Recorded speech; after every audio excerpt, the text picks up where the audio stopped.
स्वागत है हमारे यूट्यूब चैनल ज्ञान संगम पर। तो आज हम आपको आरआरबी एनटीपीसी का सीबीटी फर्स्ट जो कि किस दिन पेपर हुआ था और ये ऑफिशियल पेपर है 4 जनवरी जो 5 जनवरी को हुआ था 2021 में हुआ था और ये फर्स्ट शिफ्ट का पेपर है। तो इसमें मैं कराऊंगा और ये क्या ऑफिशियल पेपर है। इसमें आपको मैं जीके जीएस के जो 40 क्वेश्चन आते हैं वो क्वेश्चन करवाऊँगा, ठीक है। और इसमें मैं आपको 2020-21 की जो करंट अफेयर पूछे रहेगा प्रीवियस ईयर में उसको अपडेट करके आपको 2024-25 की करंट अफेयर भी करवा दूंगा, जिससे क्या है आपको पूरी चीज़ें कंफर्म हो जाएंगी और सारी चीज़ों को मैं बहुत ही विस्तार से बताने वाला हूँ, ठीक है। अगर इसके पहले आप चैप्टर वाइज पढ़ना चाहते हैं और जैसे पॉलिटी हो गया, जियोग्राफी हो गई इंडियन तथा वर्ल्ड जियोग्राफी, इकोनॉमिक्स हो गया, तो प्ले लिस्ट पढ़िए, आप वहाँ से जाके पढ़ सकते हैं तथा प्रैक्टिस सेट भी लगा सकते हैं। प्रैक्टिस सेट भी मैंने अपलोड कर दिए हैं। तो आज का हमारा पहला प्रश्न है। पहला प्रश्न कह रहा है संयुक्त राष्ट्र के 8वें महासचिव कौन थे। तो संयुक्त राष्ट्र के 8वें महासचिव कौन थे, तो इसका सही उत्तर क्या होगा, ऑप्शन नंबर 4 वान की मून। क्या वान की मून जो संयुक्त राष्ट्र के 8वें महासचिव थे। अब मैं आपको बताऊं कि संयुक्त राष्ट्र है क्या तथा वर्तमान संयुक्त राष्ट्र के महासचिव कौन थे। तो 2021 का पूछा है आपसे, 2021 का आपसे नहीं पूछेगा। अब पेपर आपका होगा 2025 में, तो आपको 2024-25 का पूछेगा। तो अब मैं आपको 2024-25 का करंट अफेयर करवा देता हूँ इससे संबंधित, ठीक है। चलिए, तो सबसे पहले आप समझिए कि संयुक्त राष्ट्र है क्या। देखिए, संयुक्त राष्ट्र जब द्वितीय विश्व युद्ध समाप्त हुआ था, इसके बाद कोई विश्व युद्ध न हो उसकी ये विश्व की शांति के लिए एक स्थापना, ये एक संगठन बनाया गया था, ठीक है, कि दोबारा कोई विश्व युद्ध न हो, इसके एक संगठन बनाया गया था। जो संयुक्त राष्ट्र यूएन एक अंतर्राष्ट्रीय संगठन है, इसकी स्थापना कब हुई थी, तो द्वितीय विश्व युद्ध के बाद 25 अक्टूबर 1945 को हुई थी। इसका मकसद क्या था, अंतर्राष्ट्रीय शांति और सुरक्षा बनाए रखना, मानव अधिकारों का संरक्षण करना और सामाजिक प्रगति को बढ़ावा देना। अगला है संयुक्त राष्ट्र के सदस्य देशों की संख्या 193। कितने याद रखिएगा, यहाँ से 193 स्थापना याद रखिएगा, ये याद रखिएगा, ठीक है। और इसका मुख्यालय कहाँ, तो न्यूयॉर्क में, यूएसए में, ठीक है। और 2025 में संयुक्त राष्ट्र के महासचिव कौन है, तो एंटोनियो गुटेरेस है। ये आपके लिए इंपॉर्टेंट है, ये है आपके लिए करंट अफेयर। तो 2021 का पूछा था, मैं 2025 का आपको बता दिया, एंटोनियो गुटेरेस है, याद रखिएगा। अगला है निम्नलिखित में से कौन सी भारतीय खदान दुनिया की सबसे बड़ी यूरेनियम खदान में से एक है। तो भारत की सबसे बड़ी यूरेनियम की खदान है तुम्मालपल्ले, क्या तुम्मानपल्ले खदान, और ये कहाँ है, ये आंध्र प्रदेश में है। कहाँ है, आंध्र प्रदेश में। देखिए, तुम्मलपल्ले जो खदान है आंध्र प्रदेश के कड़प्पा जिले के तुंगीपल्लम गांव में है, ठीक है। इसके बाद देखिए ऑप्शन में आपको जादूगोड़ा भी दिए है, ये भी एक क्या है, खदान है, ठीक है। तो जादूगोड़ा भी क्या है, जादूगोड़ा भी यूरेनियम की खदान है, ठीक है। तो जादूगोड़ा बहुत एग्जाम में पूछी जाती है। तो ये खदान जो है झारखंड के पूर्वी सिंहभूम जिले के जादूगोड़ा गांव में है। तो झारखंड में कौन से, जादूगोड़ा, याद रखिएगा, ठीक है। ये भारत की पहली यूरेनियम खदान। तो पूछा जाए भारत की पहली यूरेनियम खदान, तो आपका उत्तर होगा जादूगोड़ा खदान। जादूगोड़ा कहाँ है, जादूगोड़ा है झारखंड में, ठीक है। अगला है साल 1967 में इस खदान में खनन कार्य शुरू हुआ था। अगला है तंजावुर के किस मंदिर में चोल वास्तुकला और इसे सम्राट राजराजा ने बनवाया था। तो किस मंदिर को, तो बृहदेश्वर मंदिर को बनवाया था। एक सही उत्तर होगा। अगला है निम्नलिखित में से कौन सा शहर राज्य की लगभग आधी सूती मिलों के साथ सबसे महत्वपूर्ण केंद्रों के रूप में उभरा है। तो कौन सा उभरा है, ये आपको बताना है। तो इसका सही उत्तर क्या होगा, ऑप्शन नंबर 3 कोयम्बटूर उभरा है। तो 4-3 यहाँ से हमारा एकदम सही उत्तर होगा, क्या होगा, 3। अगला प्रश्न है उत्पादन की प्रति इकाई कुल लागत क्या कहलाती है। तो उत्पादन की जो प्रति इकाई कुल लागत क्या कहलाती है। तो इसका सही उत्तर होगा ऑप्शन नंबर हमारा 2 औसत लागत कहलाती है, याद रखिएगा। अगला है वर्धमान राजा कौन था जब स्थायी बंदोबस्त लागू किया गया था। तो वर्धमान का राजा कौन था जब स्थायी बंदोबस्त लागू किया गया था, तो कौन था, तो ऑप्शन नंबर 1 तेजचंद थे। कौन थे, तेजचंद थे। एक हमारा यहाँ से सही उत्तर होगा। अगला प्रश्न है हमारा, अगला प्रश्न कह रहा है 1967 में भारत में पहला प्रक्षेपित दूर संचार पृथ्वी स्टेशन कहाँ स्थापित किया गया है। तो इसको कहाँ स्थापित किया गया था, तो ऑप्शन नंबर 3 अहमदाबाद में स्थापित किया गया था, याद रखिएगा। अगला है वह भूमि जो एक या 1 से कम वर्ष के लिए कृषि के बिना छोड़ी जाती है तो क्या कहलाती है? उस भूमि को प्रतिभूमि कहा जाता है। क्या कहा जाता है? वर्तमान प्रतिभूमि कहा जाता है। ठीक है, देखिए जैसे भूमि का एक टुकड़ा है तो आपने 1 साल इसमें क्या करें, कृषि कर लिया, इसके बाद 1 साल 2 साल के लिए छोड़ देते हैं, फिर क्या दोबारा से उपजाऊ होती है, फिर इसमें आप क्या कृषि करने लगते हैं। अगला है, औपनिवेशिक शासन को सर्वप्रथम कहाँ स्थापित किया गया था? औपनिवेशिक शासक का मतलब होता है कि भारत किसका गुलाम था? तो भारत था अंग्रेजों का गुलाम। तो औपनिवेशिक शासन यानी कि उस देश के ऊपर दूसरे किसी देश का शासन। तो भारत किसका औपनिवेशिक था? तो अंग्रेजों का था। तो सबसे पहले कहाँ किया था? तो बंगाल में किया था। और बंगाल में कहाँ से? तो बंगाल में जब कहाँ की लड़ाई हुई थी? प्लासी की लड़ाई हुई थी 1757 में। वहीं से अंग्रेजों ने बंगाल में अपना शासन जमा लिया था। अभी देखो बताता हूँ, औपनिवेशिक शासन को सबसे पहले बंगाल में स्थापित किया गया था। बहुत इंपॉर्टेंट चीज़ बता रहा हूँ, ठीक है। कब स्थापित किया गया था? तो 1757 में स्थापित किया गया था। 1757 में प्लासी की लड़ाई के बाद ईस्ट इंडिया कंपनी ने बंगाल पर नियंत्रण कर लिया था। ठीक है, अब देखिए प्लासी के युद्ध किसके किसके बीच हुआ था? तो जो प्लासी की लड़ाई है 23 जून 1757 को उत्तर पूर्वी भारत में लड़ी गई थी। रॉबर्ट क्लाइव के नेतृत्व में ब्रिटिश इंडिया कंपनी की सेनाएं बंगाल के अंतिम गवर्नर अंतिम नवाब कौन था? सिराजुद्दीन और उनके फ्रांसीसी सहयोगियों की सेनाओं की भी लड़ गई थी, लेकिन अंग्रेज जीतते नहीं। लेकिन जो सिराजुद्दीन दौला का जो सेनापति था उसने गद्दारी कर दी थी और वो अंग्रेजों के साथ मिल गया था। तो यह युद्ध जो है सिराजुद्दीन दौला हार गया था और अंग्रेज जीत गए थे। अगला है, भारत में राज्य पुनर्आयोग का गठन कब हुआ था? बहुत इंपॉर्टेंट क्वेश्चन, याद रखिएगा। तो भारत में राज्य पुनर्आयोग का गठन कब हुआ था? तो भारत में जो राज्य पुनर्आयोग का गठन है ये जो है 1953 में हुआ था। कब? 1953 में हुआ था। अब इसके पीछे की पूरी इतिहास समझिए यहाँ से, क्योंकि प्रश्न बनता है और हर बार यहाँ से प्रश्न पूछा जाता है, इसलिए मैं इसको थोड़ा सा जोर देकर आपको बता रहा हूँ। तो भारत में राज्य पुनर्आयोग का गठन 22 दिसंबर 1953 को हुआ था। डेट पूछे तो डेट आपको याद रखना है, ठीक है। इस आयोग के अध्यक्ष सुप्रीम कोर्ट के सेवानिवृत्त मुख्य न्यायाधीश फजल अली थे, ठीक है। इसके अन्य 2 सदस्य थे हृदयनाथ कुंजरू और के.एम. पडिक्कदार, ठीक है। इस आयोग ने 30 दिसंबर 1955 को अपनी रिपोर्ट सौंपी थी। इस अधिनियम के तहत 14 राज्य और 6 केंद्र शासित प्रदेश बनाए गए थे। आंध्र प्रदेश स्वतंत्र भारत का पहला राज्य था जिसका गठन भाषा के आधार पर हुआ था। ये पॉइंट बहुत इंपॉर्टेंट है। पॉइंट यहाँ से इसलिए इंपॉर्टेंट है क्योंकि सीधा क्वेश्चन ये बनता है कि भाषाई आधार पर गठित होने वाला भारत का पहला राज्य कौन सा था, या पहला राज्य कौन सा था? तो वो आंध्र प्रदेश था, याद रखिएगा। अगला है, न्यूरॉन के किस भाग में सूचना प्राप्त होती है? न्यूरॉन के किस भाग में? तो आप ये देख रहे होंगे ये चीज, ये जो ये सिराएं, इसे कहा जाता है डेंड्राइट। क्या कहा जाता है? डेंड्राइट कहा जाता है। इसे से सूचनाएं प्राप्त होती हैं, याद रखिएगा। अगला है, इनमें से कौन सी कंप्यूटर की विशेषता नहीं है? तो कंप्यूटर की तो इंटेलिजेंस इक्वेंट्स इसकी विशेषता नहीं है। अगला है, अंतर्राष्ट्रीय नृत्य दिवस कब मनाया जाता है? देखिए पूछा जा चुका है अंतर्राष्ट्रीय नृत्य दिवस, तो 29 अप्रैल को मनाया जाता है।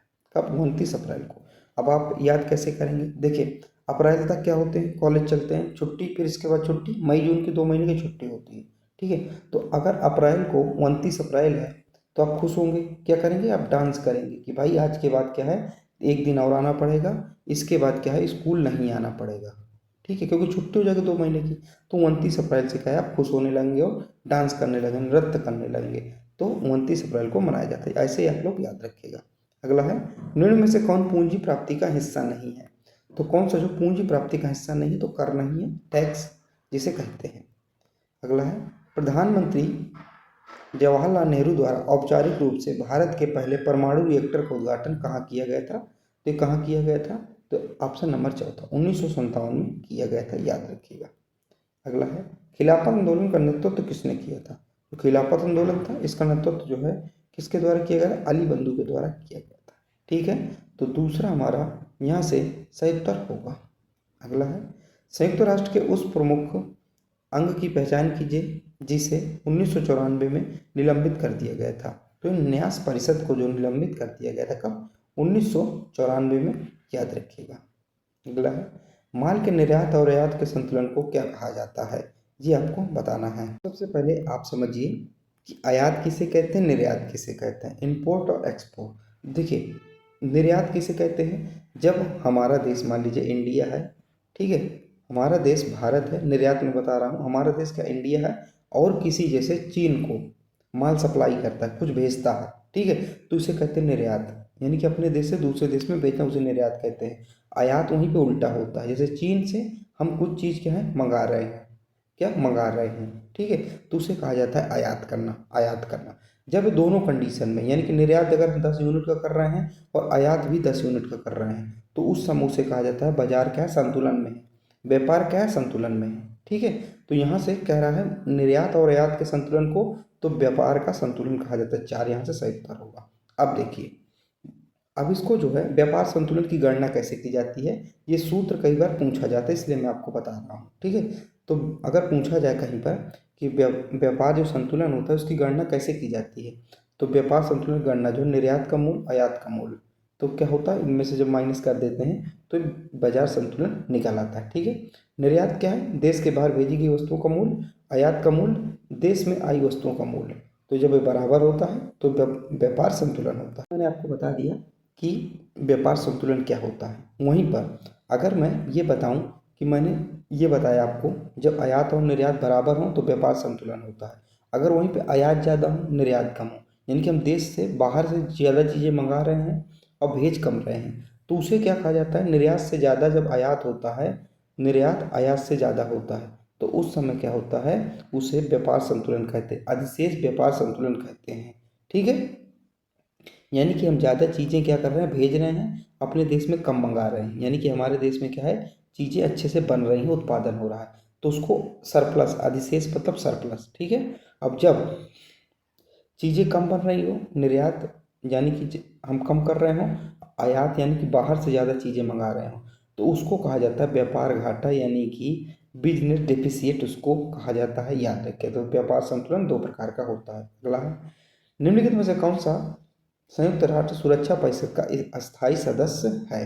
देखिए, यहाँ से अगर आपने देखा होगा, जब मैंने आपको 4 तारीख वाला 4 जनवरी का पेपर करवाया था, ठीक है, अभी करवा चुका हूँ ना 4 जनवरी का पेपर, तो अगर आपने ध्यान दिया होगा कि हर बार, ये तीसरी बार है, ये हर बार ये पूछ रहा संयुक्त राष्ट्र सुरक्षा परिषद का कोई ना कोई क्वेश्चन पूछ रहा है, ठीक है। जो 4 जनवरी को जो मैंने पेपर करवाया था आपको, उसमें फर्स्ट शिफ्ट में आया था कि स्थायी सदस्यों का कार्यकाल कितना होता है, जो अस्थायी सदस्य होते हैं उनका कार्यकाल कितना होता है।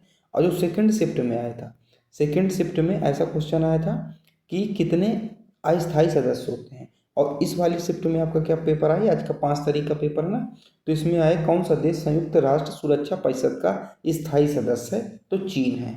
अब ये है क्या, देखिए, संयुक्त राष्ट्र सुरक्षा परिषद, आपने सुना होगा नाटो, नहीं, नाटो में वीटो पावर, आपने वीटो पावर सुना होगा, बस वही वीटो पावर की मैं बात कर रहा हूँ कि है क्या, उसी वीटो पावर की बात मैं कर रहा हूँ। अभी आपको बताता हूँ, जो संयुक्त राष्ट्र सुरक्षा परिषद है, देखिए, संयुक्त राष्ट्र सुरक्षा परिषद के स्थायी सदस्य कितने हैं, 5 स्थायी सदस्य, यानी कि परमानेंट मेंबर है, ये कभी हटते नहीं हैं। जैसे चीन हो गया, फ्रांस हो गया, रूस हो गया, और यूके हो गया, यूनाइटेड किंगडम, और संयुक्त राष्ट्र अमेरिका हो गए, ये 5 ऐसे हैं जो परमानेंट है।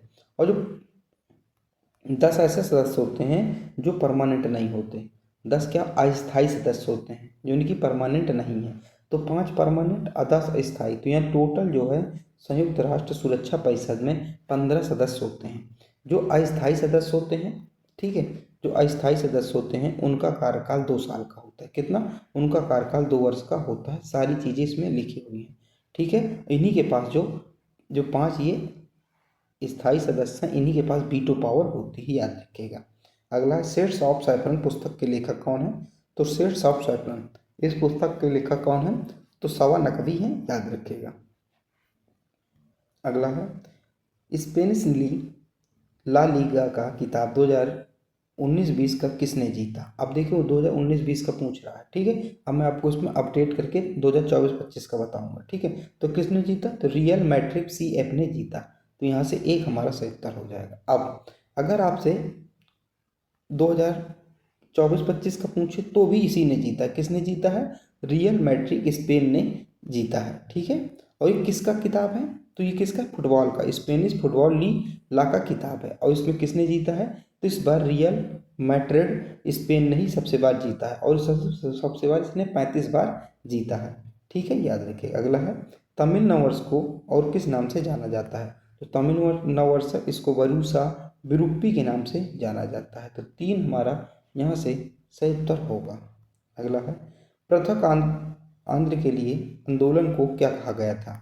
तो पृथक आंध्र आंदोलन के लिए चलाए गए थे, देखिए महत्वपूर्ण 3 आंदोलन चलाए गए थे, मैं ये तीनों आपको बता दूंगा, ठीक है। तो उनको क्या कहा जाता है? तो उसको, इसका सही उत्तर क्या होगा? ऑप्शन नंबर 1 हमारा सही उत्तर होगा। बिलाध्रांत आंदोलन इसको कहा जाता है। अब ये हैं क्या? देखिए 3 अलग अलग आंदोलन चले थे। तो आंध्र प्रदेश में हुए आंदोलनों की जानकारी, कौन कौन सी जानकारी है? तो पहला आपको याद रखना है विशाल धांध्र आंदोलन। तो विशाल धांध्र आंदोलन जो था, इस आंदोलन का मकसद सभी तेलुगु भाषाओं के लिए एक संयुक्त राज्य बनाना था। इस आंदोलन का नेतृत्व भारतीय कम्युनिस्ट पार्टी ने किया था। तो इसकी मांग क्या थी कि भाई जो तेलुगु जो बोलते हैं उनके लिए एक अलग राज्य बनाओ। फिर इसके बाद आता है जय आंध्र आंदोलन। तो जय आंध्र आंदोलन का क्या मांग थी? तो इसकी मांग था कि आंध्र प्रदेश को पुराने राज्य आंध्र राज्य और तेलंगाना राज्य में क्या करना चाहिए? बांटना चाहिए। और 1972 में ये शुरू हुआ था, ठीक है। इसके बाद एक आंदोलन और हुआ, उस आंदोलन का नाम क्या था? आंध्र आंदोलन। क्या था? आंध्र आंदोलन।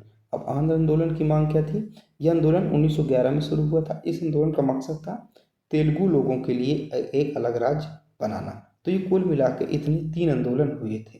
अगला है, कंप्यूटर क्षेत्र में लीपो का अर्थ क्या है? लीपो का मतलब लास्ट इन फर्स्ट आउट, यानी कि लास्ट इन फर्स्ट आउट। तो इसका सही उत्तर क्या होगा हमारा? तो आप देख लीजिए, लास्ट इन फर्स्ट आउट यानी कि ऑप्शन नंबर 3।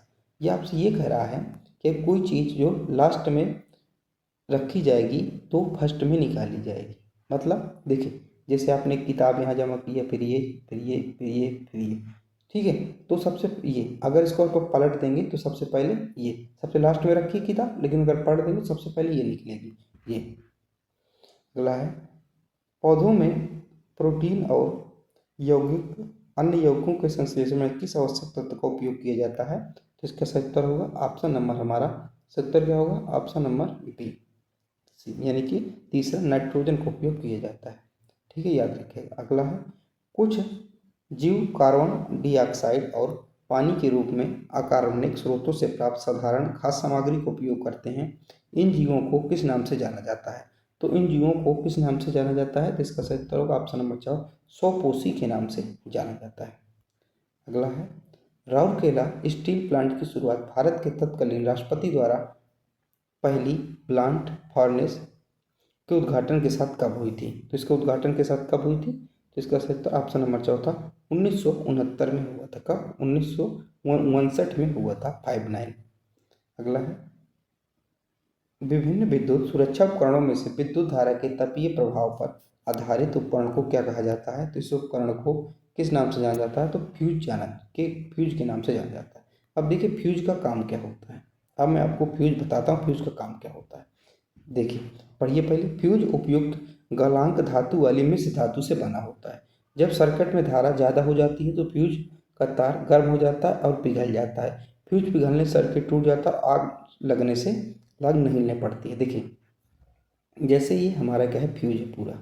आप इसमें जो है अंदर देखिए, आप एक अंदर पतली सी तार देख रहे होंगे, ये तार, ठीक है। तो ये तार क्या होती है, जब ज़्यादा हीट, जब पावर ज़्यादा आता है घरों में, तो ये जैसे हमारे स्टेबलाइजर के पीछे ये लगी रहती है, इन्वर्टर के पीछे इतना फ्यूज, ये डिब्बी लगी रहती है। तो जैसे पावर हुआ तो ये तार यहाँ से ब्रेक हो जाती है। जैसे ब्रेक हुआ तो आगे करंट जब बढ़ ही नहीं पाता है। तो एक फ्यूज जो है 2 रुपए का आता है, उसको बदलने से पूरे घर की लाइट क्या है, सुरक्षित रहती है। अगला है, अभिव्यक्त आया राम गया राम भारत में राजनीतिक शब्दावली में लोकप्रिय हो गई। इसका वर्णन करने के लिए देखिए कितना डिफिकल्ट क्वेश्चन पूछा गया था।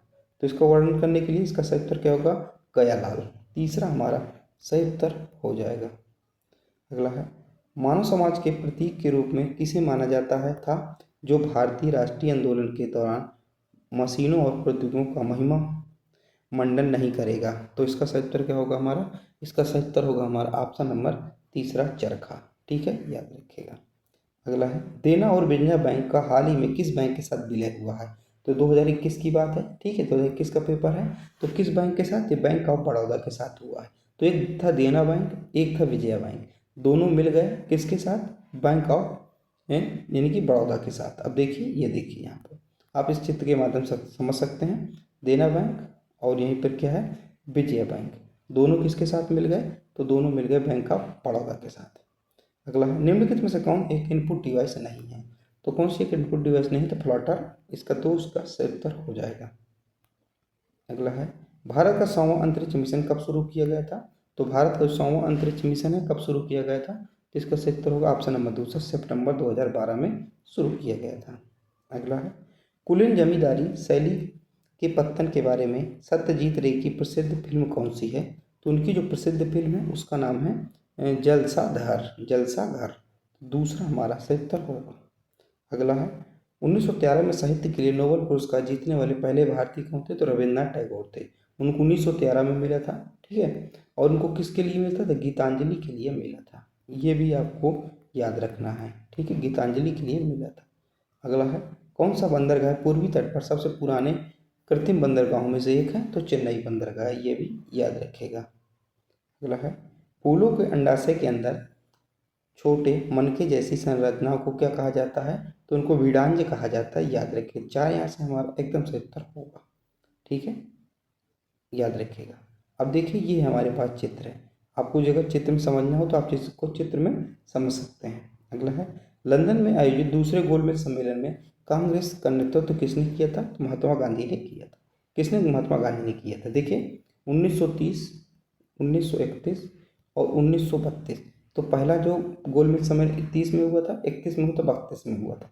जब देखा अंग्रेजों ने कि कांग्रेस इसमें भाग नहीं ले रही है, प्रथम गोलमेज सम्मेलन में कांग्रेस इंटरेस्टेड नहीं आई है, तो गांधी और इरविन के बीच एक समझौता हुआ, जिसमें कुछ बातें जो गांधी जी ने इरविन की मानी और इरविन ने गांधी जी की मानी। और उसमें एक बात ये थी इरविन की कि आपको जो हमारा सेकंड गोलमेज सम्मेलन उसमें आना पड़ेगा, तो गांधी जी फिर सेकंड गोलमेज सम्मेलन में गए थे, ठीक है।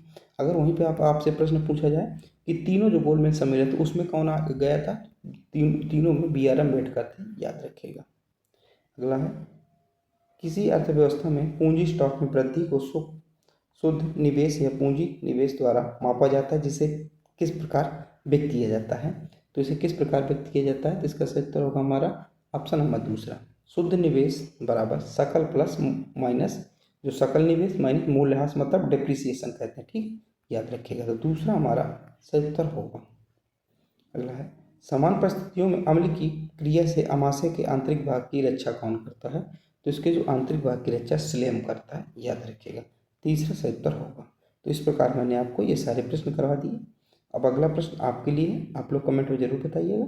तो आपके लिए प्रश्न है, देना और विजया बैंक का हाल ही में किस बैंक के साथ विलय हुआ है, तो मैंने आपको बताया था देना बैंक और विजया बैंक, ये जो दोनों बैंक मिल गई, तो किस नई बैंक का निर्माण किसके साथ हुआ है, ये आपको यहाँ पे बताना है। अगला है, भारत में राज्य पुनर्योग गठन कब हुआ था, तो भारत में राज्य पुनर्योग का गठन कब हुआ था, ये भी आपको कमेंट बॉक्स में बताना है। अगर आपकी तरफ से कोई सुझाव हो तो आप लोग सुझाव जरूर दिया करिए, ठीक है। व्हाट्सएप नंबर में आप लोग सुझाव दे सकते हैं, ठीक है। आपके सुझाव का क्या है, स्वागत किया जाएगा, ठीक है। और मिलते हैं अगली वीडियो पर, जब तक के लिए जय हिंद जय भारत।